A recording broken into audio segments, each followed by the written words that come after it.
Anyways, the team that I want to talk about is the Eagles because Eagles fans are never happy.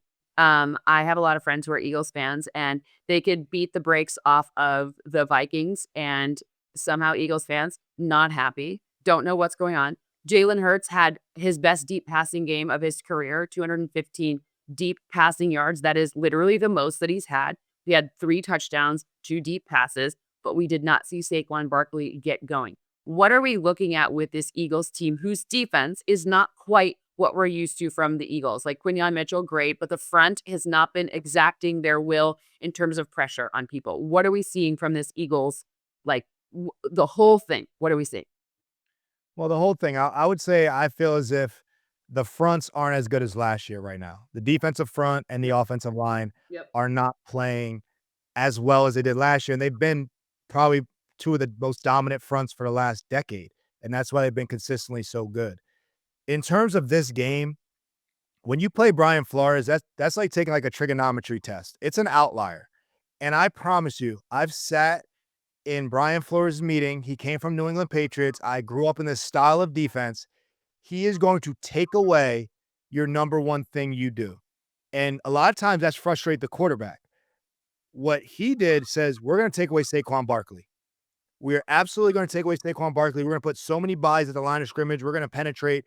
We're not going to let Saquon beat us. And if someone else beats us, if Jalen Hurts beats us, so be it.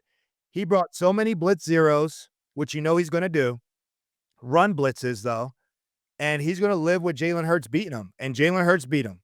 Give him credit. Give Jalen Hurts credit. That is what Brian Flores took away, and Jalen Hurts did that. And the problem when you run those blitz zeros is you got to be able to cover those wide receivers. And that's what always the Eagles' problem is. They have so many weapons. If we want to run the ball, how do we get AJ involved? Well, they got AJ involved because they had to, Yep. because they schematically were going to take Saquon away. So that doesn't mean they can't run the ball or they need to run better. The Eagles do. But schematically, I know Brian Flores took them away, and he was going to live with AJ Brown, Devontae Smith beating him, and Jalen Hurts throwing the ball. And that's what the Eagles did. They countered and said, all right, if you're going to take away our right hand, we got to beat you left-handed. It's not what we do the best. And Jalen Hurts knocked him out with his left hand. And I think Brian Flores woke up off the canvas and was like, hey, that was our game plan. Move to see another day. Kudos to Jalen Hurts. Kudos to the Right. Eagles for Right. executing the game plan. Hey guys, we need your help. We've noticed not all of you are subscribed to our YouTube channel, so subscribe today. Subscribe, hit that button. I mean, going into this game, the Vikings defense against the run was bottom third in almost every metric that you would want to have. And they spent a lot, they got a little spendy in free agency on stopping the run as well, but it hadn't netted out yet. So they had to devote extra resources in order to account for Saquon, which is what they did.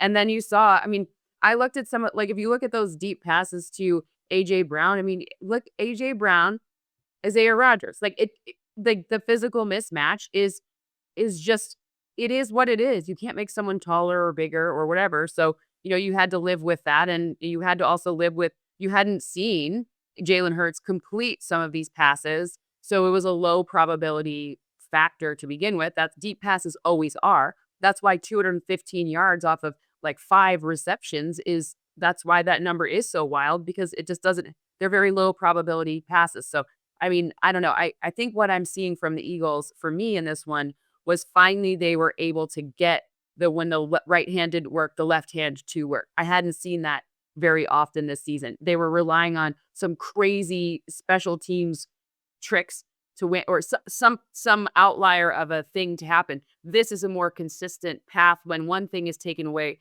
to rely on another, right? So that was what I saw, a little bit more diversity working for them. But I still didn't I thought their defense was still not Quinyon Mitchell aside, he was great. He did a good job of locking down everything he needed to do, but other than that, I still didn't see the type of push I would have expected given the way Carson Wentz has been playing. Yeah, look, Carson Wentz threw 2 interceptions, obviously costly, kind of wild Carson Wentz-y plays, and you gotta think if the Vikings get better quarterback play or get someone who doesn't it wasn't like there were interceptions where they forced him to do that. They were self-inflicting, like, "Carson, you can't play like that," right? And it's a one-score game still Yeah. with Carson Wentz kinda getting wild a little bit with the rock. So, you don't feel like, "Oh, man, the Eagles dominated," or anything like that by any means, No. but the Eagles showed balance offensively, And balance is not we have equal run yards, we have equal pass yards. We have people think balance is like we wanna People run think it balance 40 is the times, Colts. we wanna It throw like, it you do 40 both. Right. That's not what it is. balance means you're spreading the ball around, right? And balance means when something's not working, we can counter. In football, it's all about counterpunching. And these New England style coordinators are going to take away what you do best. And they're going to say, hey, if they beat us with the deep ball, Logan, they beat us with the deep ball. Statistically, it's the worst ball they throw, right? I know you don't want to get beat deep. So that's where the corners fail. You can't get beat deep. Get beat on something short. Don't let AJ beat you deep. But AJ was teammates with Isaiah Rodgers. He knows his weaknesses. He knows this guy might not be able to check him like that. So it is what it is. That's why AJ Brown makes a lot of money.